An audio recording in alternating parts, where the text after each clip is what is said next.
We know the central banks are not going to pull back on this policy until they're forced to. Well, what might force them?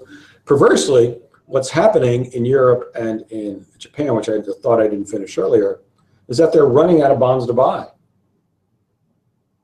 So what's going to happen?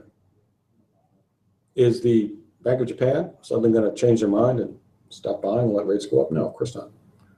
What they're going to do is take an ever greater share of the debt that is issued by governments. So this is where things get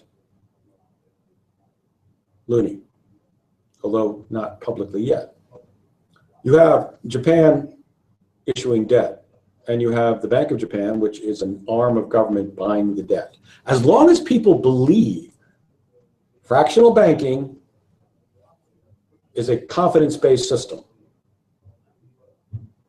as long as people believe that this works, it will work.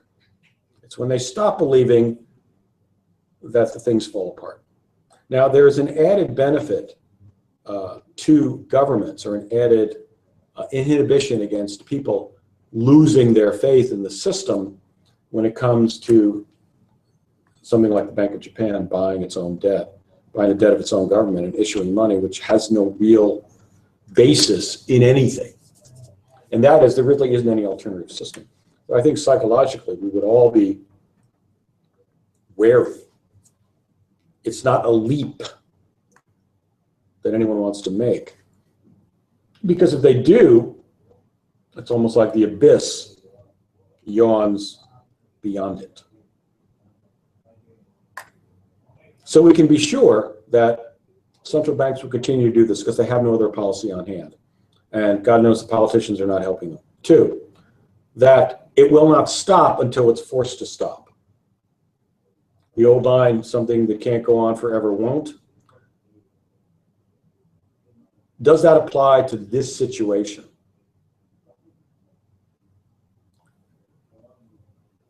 I don't really have an answer to that one. What I just said is that there doesn't seem to be any alternative. The central banks have no other ideas. They are terrified of changing tact. So we have to assume that this policy will continue. Now let's move to the next one. And this policy, as I said, is not a vote of confidence in the world economy.